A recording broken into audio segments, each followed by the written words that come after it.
Welcome to AETCM, the emergency medicine channel. A 60-year-old male presented to the ER with complaints of generalized tiredness and headache since 2 days of duration. Based on the SWOT criteria, the patient has been triaged on the basis of GCS, BP and respiratory rate into the green area. On our initial 10-second assessment, patient was conscious, oriented and obeying commands. Coming to airway was patent, no gurgling, no pooling of secretions. Coming to breathing, respiratory rate of 24 per minute, saturation of 95% in room air. Coming to circulation, heart rate of 90 beats per minute with a BP of 200 by 110 millimeters of mercury. All peripheral pulses were equally palpable. At this point of time, we have took the upper limb and lower limb BP, which was found to be normal. Coming to disability, GCS of 15 by 15, bilateral pupil equally reacting to light. Coming to exposure, GRBS of 190 mg per deciliter with a temperature that was found to be normal. The patient has a pain score of 4 by 10. 2 large bore IV cannulas were inserted at this point of time and injection PCM 1 gram IV stat was given. Coming to adjuncts of primary survey, ECG was taken showing a normal sinus rhythm with a heart rate of 85 beats per minute. No acute STT changes were noted.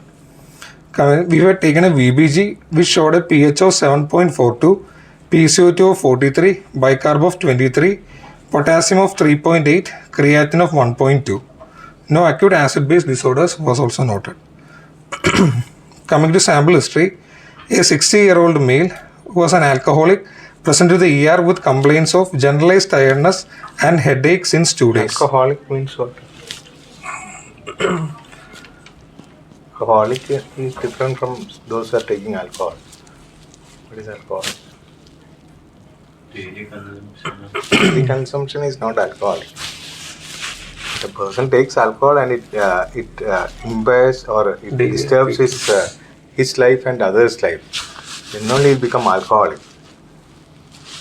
If somebody takes alcohol like 30 ml or 60 ml per day, he is not alcoholic.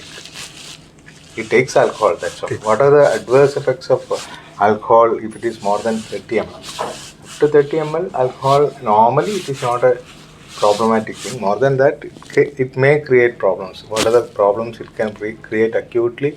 What are the problems it can create long term?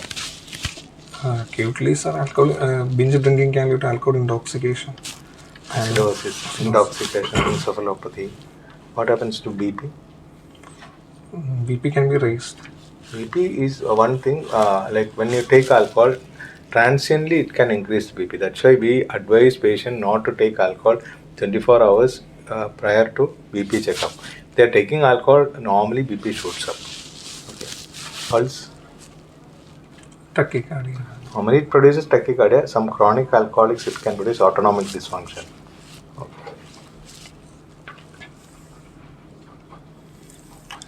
The patient complains of generalized tiredness and on and off headache since 2 days, due to which he went to a clinic and checked the routine BP, which was around 100 milligrams of mercury and was referred to here. On arrival, the patient complaint was headache, which was on and off, and the patient expressed the headache as a fullness or tightness over the frontal region, mainly during the morning hours, which decreases on analgesics. The patient also gives history of snoring and daytime somnolence. He also gives history of choking episodes during sleep. There was associated personality and mood changes as per the history from the bystander. So what it indicates? Daytime sleepiness, nighttime choking sensation, high BP, all these things indicate what disease? Obstructive sleep apnea syndrome. No history of any photophobia, vomiting, fever, no changes with any bending or lifting or cuffing, no local pain, no weakness, and no signs of any dangerous headache. No history of any weakness, deviation of angle of mouth, seizures, involuntary movements, blurring of vision, and altered behavior. To rule out CV and hypertensive encephalopathy. No history of any chest pain, breathlessness, orthopnea, PND. Thus, symptoms were not suggestive of any MI, aortic dissection, or pulmonary edema. No history of any decreased urine output or pedal edema, drug intake, thus ruling out renal symptoms. No history of any palpitation, sweating, giddiness on standing, abdominal pain, no features of any pheochromocytoma. No history of any muscle weakness, striae, bruising over the body. Thus, no suggestive of any Cushing syndrome. No history of any hyperactivity, irritation, loss of weight, cold or heat intolerance, constipation, thus ruling out thyrotoxicosis and hypothyroidism. The patient has similar complaints in the past 3 months back, following which he went to outside hospital and found to have elevated BP, and the patient was started on Ayurvedic medications. No history of any allergies in the past. The last meal was taken at 6 a.m. Coming to general examination, the patient was conscious and cooperative, well built and nourished. BMI was 32. According to the latest Asian population guidelines, 32 corresponds to grade 2 obesity. No pallor, icterus, cyanosis, clubbing, generalized lymphadenopathy or pedal edema. Coming to systemic examination, CNS wise, GCS 15/15, bilateral BP so much? Sir, BP? BP was 200, 110. Was standing BP checked or not? It's a postal hypertension, and both upper limb and lower limb BP is also checked. Oh, same, and there is no postal hypertension. No postal hypertension. What is the importance of postal hypertension in a early phase of the hypertension? What is the importance of a postal hypertension in late or after starting the treatment? How do it differ? Early itself we are getting postal hypertension. What it indicates? One disease which can point to postal hypertension is pheochromocytoma. Okay, that always postal hypertension initially always indicates a secondary hypertension. But whereas after starting your treatment, there are a lot of conditions, there are a lot of drugs which can produce postal hypertension, like ACE inhibitors, ARBs, hydralazine. So many drugs can produce postal hypertension. But early, if you are getting a postal hypertension, you have to always be careful about pheochromocytoma. Okay. What is a typical feature of pheochromocytoma? The triad of pheochromocytoma is episodic hypertension, palpitation, and profuse sweating. Tachycardia, sweating, and hypertension. That all episodic. Most of the time, they are episodic. Some patients will have persistent hypertension. They also can have postal hypertension. Okay. Coming to systemic examination, GCS was 15/15, bilateral pupil equally reacting to light. The patient was moving all four limbs, power 5/5. Coming to respiratory system, normal vesicular breath sounds, no added sounds. CVS examination, S1, S2 present, no murmurs. GAT examination, the abdomen was soft, non-tender, and bowel sounds were present, no bruit was noted. So provisional diagnosis was asymptomatic, markedly elevated blood pressure, which was formerly called hypertensive urgency. Okay. According to the Endocrine Society of India, we can approach hypertension in two ways. One patient present with emergency or urgency. In the case of urgency, we can either go ahead with 24-hour ambulatory BP monitoring, so that we don't miss out white coat hypertension, nocturnal dipping, or episodic hypertension. Okay. Other is triaging into hypertensive emergency and urgency. Okay. According to the Endocrine Society guidelines, we can classify a patient as diagnosed as hypertension if the first visit the patient comes with hypertensive emergency, or in the second visit patient comes with a BP of more than 180/110 or 140/90 with a target organ damage or CKD or diabetes mellitus, or a third visit with a BP of more than 160/100 millimeters of mercury. In this case, the patient had multiple episodes of elevated BP and went to outside hospital and started on Ayurvedic medications. So this patient can be a case of diagnosed case of hypertension, but not on regular medications. Okay. Then, first of all, you tell me how to manage this condition in emergency room. Then we'll discuss. This patient has come to you. What do you do? first we need to classify whether it is a hypertensive emergency or an hypertensive urgency. Okay. In case of hypertensive emergency, the systolic BP has to be more than 180 milligram per mercury, or diastolic BP has to be more than 120 with target organ damage should be present. That is, AHM mode should be present. Acute hypertension mediated organ damage to the brain, retina, heart, renal, or the larger arteries. Okay. If it is hypertensive emergency, then the BP should be normally more than or equal to 160 to 180 systolic or diastolic around the range of 100 to 120 without target organ damage. Okay. In this case, the patient was not having any symptoms of any target So organ this damage. patient is having high High BP, BP. but there is no symptom. How do you manage this case and another patient who is having high BP with pulmonary edema? How do you manage that case? Both are different. Yes. This patient has come with high BP, but he is not having any symptoms. In hypertensive urgency, How do you in know this that this case, patient is having long-term hypertension? First time he is coming to emergency room. How do you know that?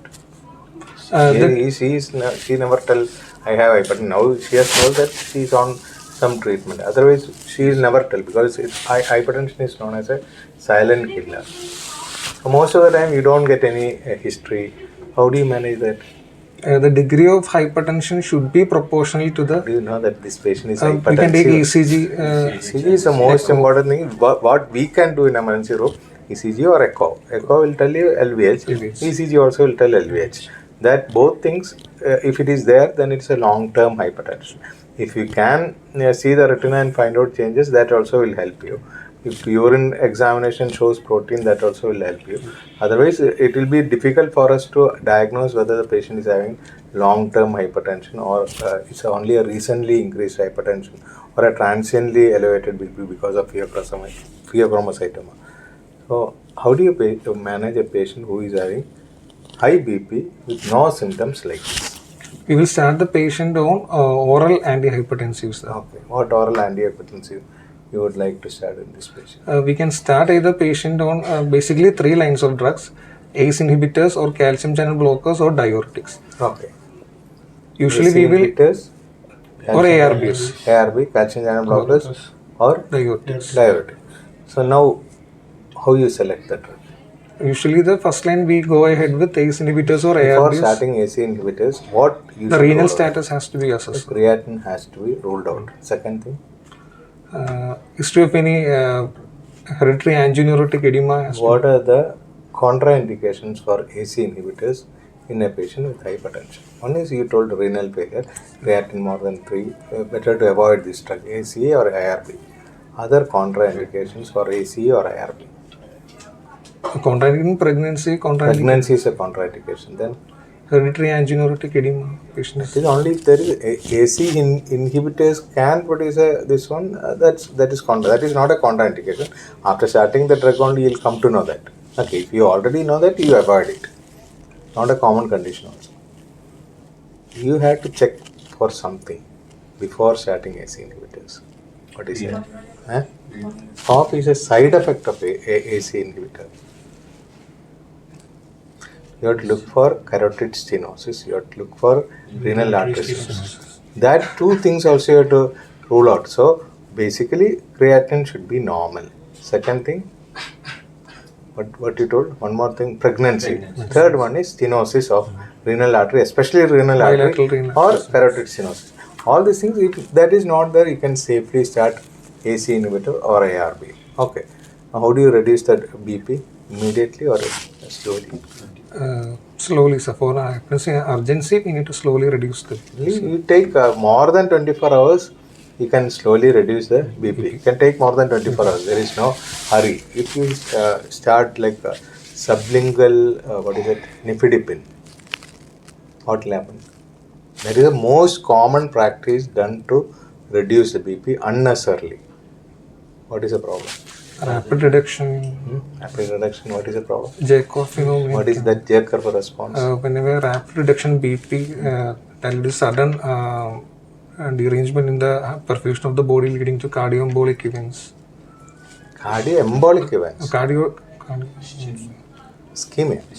So all your body system is set for that high BP. Your brain, your kidneys, all are set for that high BP.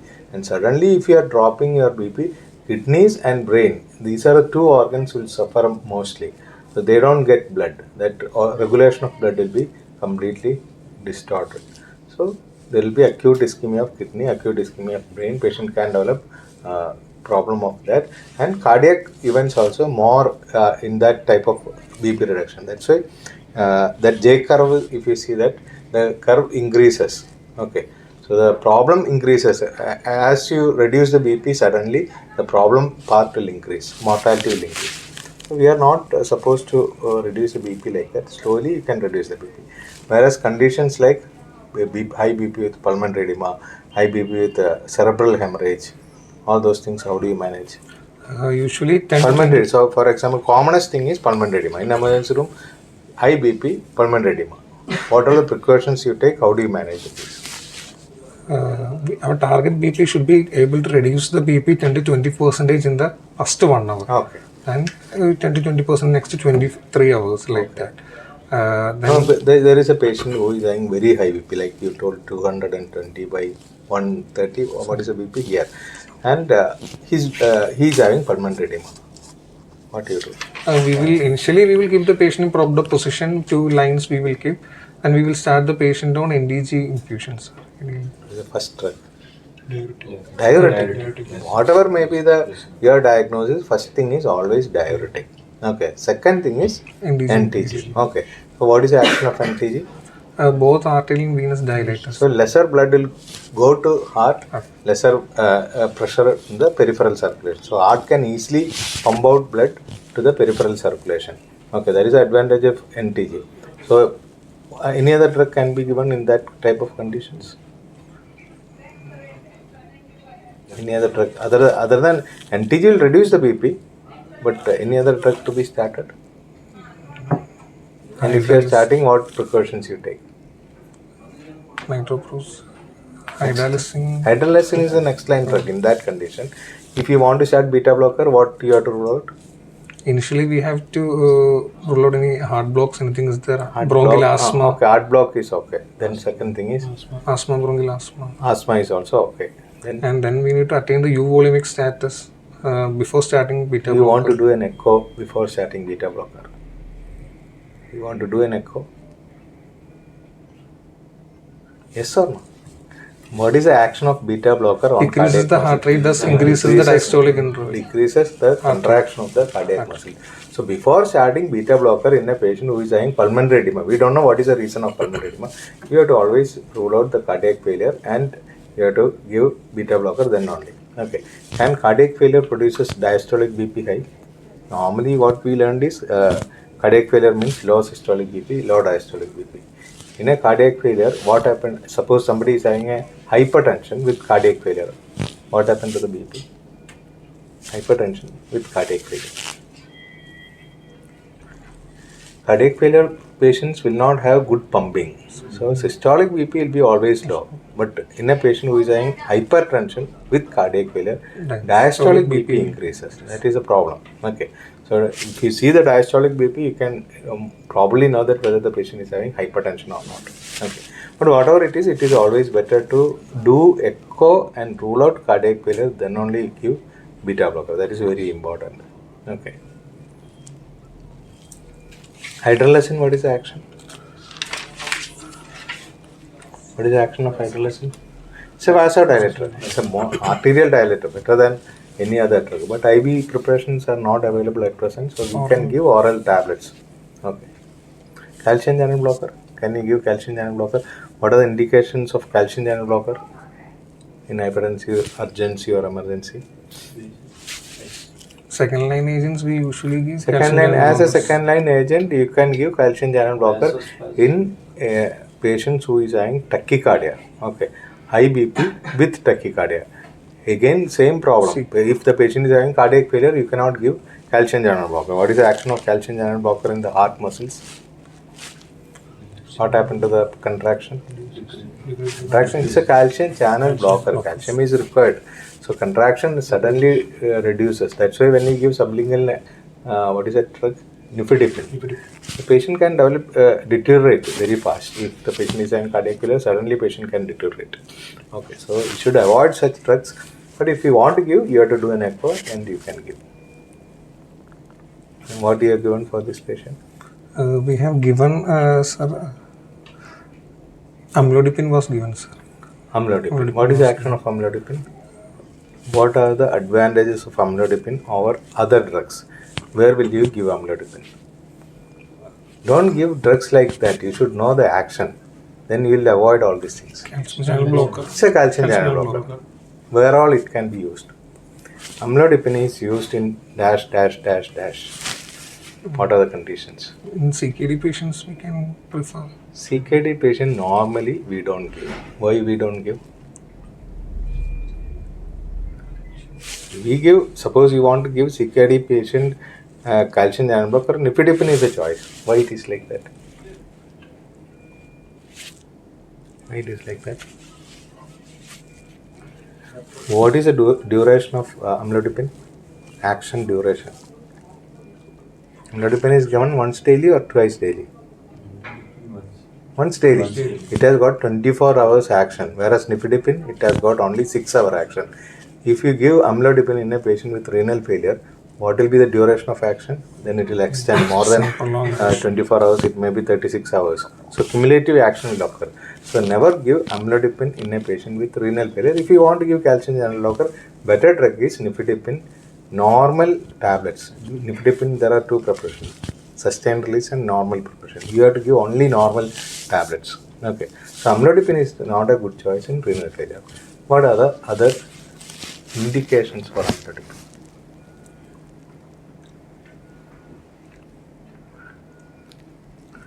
We cannot throw the drugs like that. You should know what is the indication, what are the contraindication, whether it is useful, not useful. It definitely reduces the BP. That is there is no question of that. Where will you give? Tell me indications for amlodipine.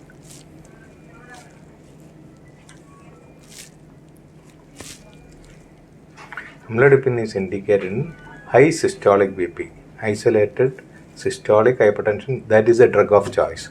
Elderly individuals, that is a drug of choice. Okay, it is not a drug of choice in diastolic BP. It is not a drug of choice in renal failure. Okay, but effect-wise, it is a very good drug. Amlodipine, there is no adverse effects. Only thing, it can produce some pedal edema. That is not a clinically not that important. So you should be very careful. This patient, amlodipine may not be a very good choice. Since she has come to emergency room, acute attack, amlodipine once you give, you cannot withdraw the drug. If you want to give a calcium channel blocker, then nifedipine oral tablets are better. Not sustained release, oral tablets, not sublingual. Okay, that will be better because the action will subside within 6 hours. Suppose there is a problem occurring due to your calcium channel blocker, then you can immediately withdraw the drug. After 6 hours, the effect will go off. What happens to the heart rate because of amlodipine and nifedipine? Heart rate decreases or increases? Decreases. Decreases. You have to tell properly. Decreases. Amlodipine decreases the heart rate. Sure. Amlodipine increases the heart rate. It increases the heart rate. That's why it is always combined with beta blocker. Amlodipine atenolol combination. So, amlodipine actually increases the heart rate. What is heart rate here? 85. 85. So, you can safely give. But only thing is, in acute condition, you try to avoid because you don't know what happens to the patient, whether the patient BP crashes after some time. So, once you give amlodipine, it is for 24 hours. You have already given. So, never try to give amlodipine in an emergency. But once the patient is stabilized, you can switch over to amlodipine. Okay, amlodipine, that is the only problem. Otherwise, amlodipine can be continued. Okay. What else you can give here? If you are given a choice, you take ACD rule only. AC inhibitor, ARB, AC is calcium channel blocker, D. What will you give here in this patient?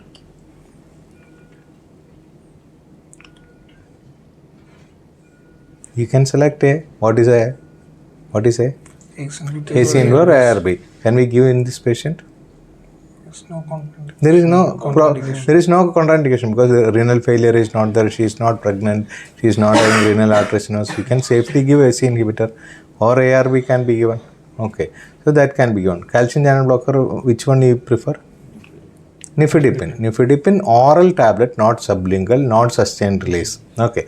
Once the patient is stabilized, you can go for amlodipine or nifedipine sustained release, whatever it is.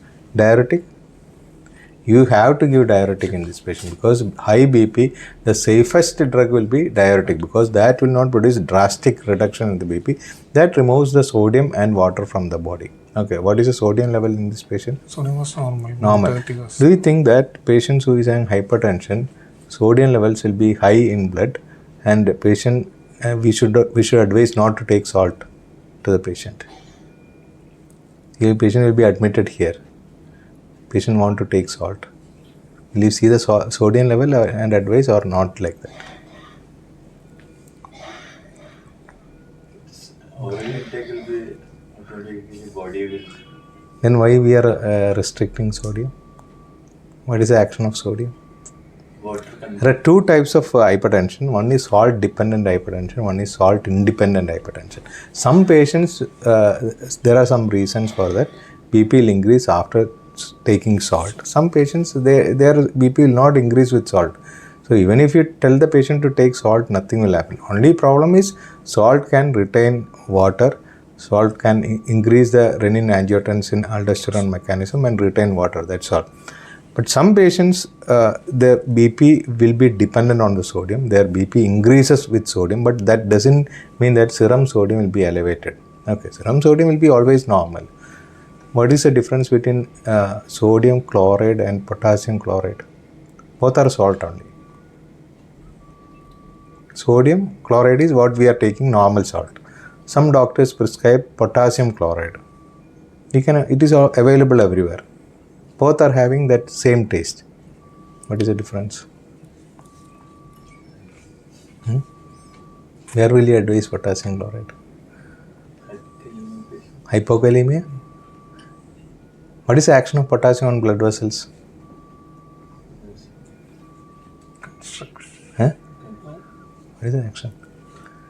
A patient who is having hypertension, low sodium, we make some diagnosis. Low potassium, we make some diagnosis. What is that? Primary hyperaldosteronism. Aldosteronism, Cone syndrome. So potassium is one element which low potassium can increase the BP because potassium can really dilates the blood vessels. Okay, if potassium is not there, constriction occurs and patient will have hypertension. Okay, so potassium chloride is another type of salt that can be advised if the patient does not have renal failure. Okay, so along with your regular salt, we can advise even potassium chloride salt also. Okay, but do not avoid salt for any patient in your ICU. What advice you give when the patient is having hypertension in your ICU? Salt, how do you control the salt? Your ICU patients are there with high BP, they are admitted.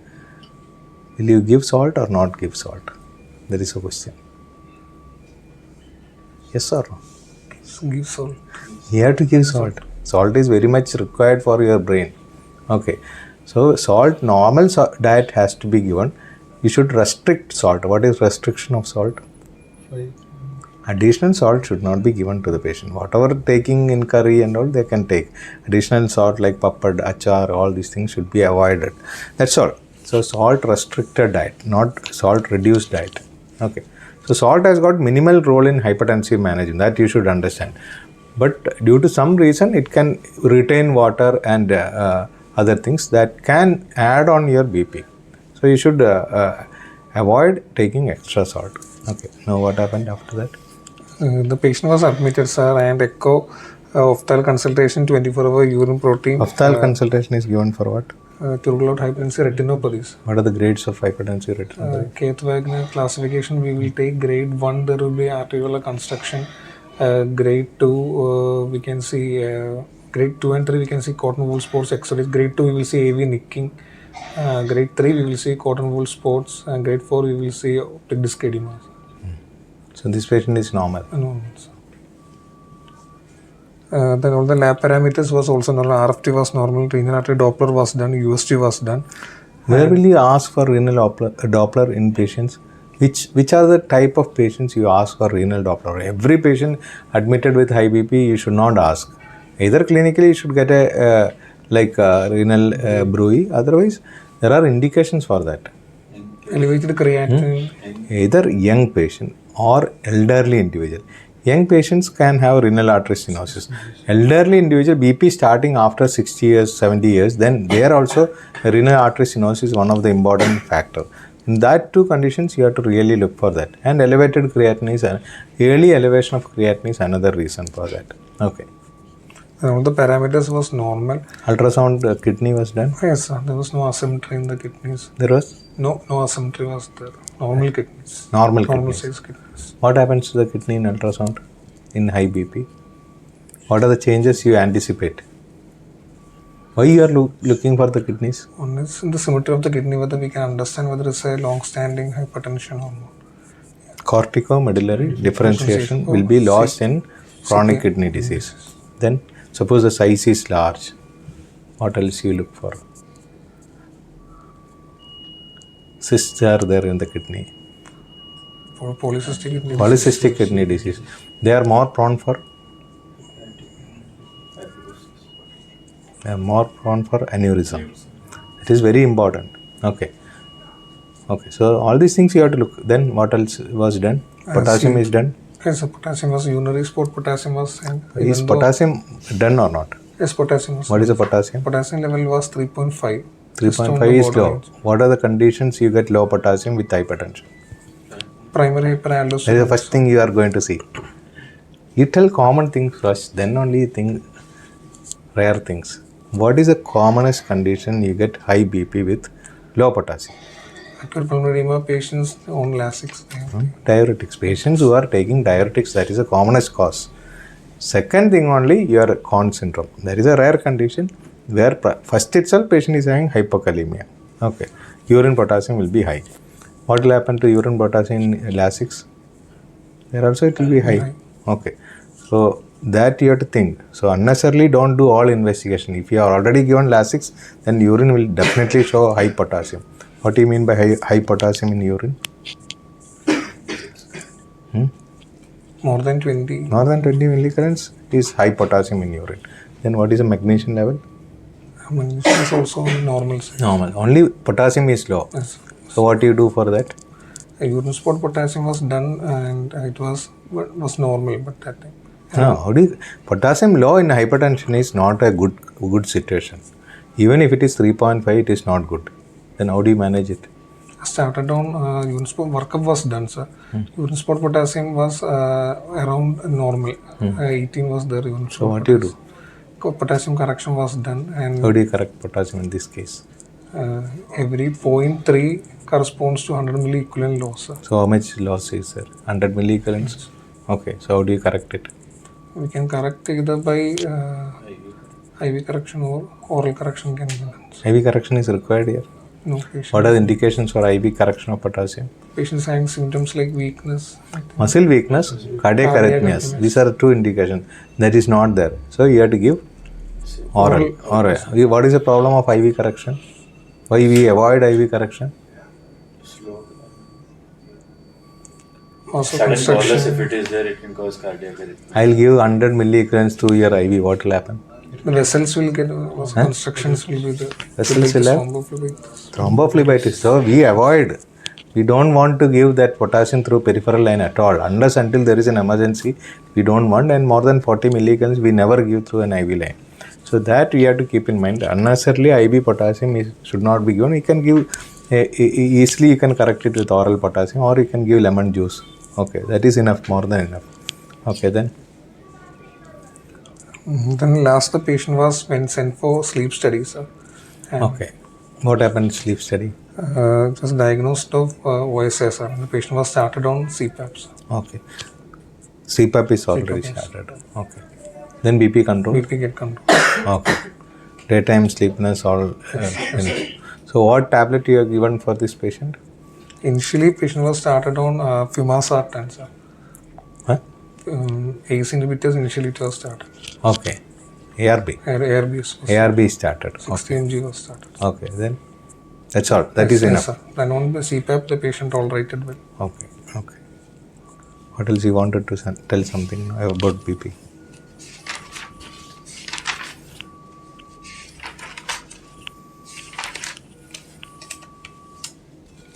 So, according to now, we will follow the 2018 European Society of Cardiology guidelines, where the optimal BP is less than 120, normal is 120 to 129, high normal is 130 to 140, and further we divide into grade 1, grade 2, and grade 3, sir. Normal is?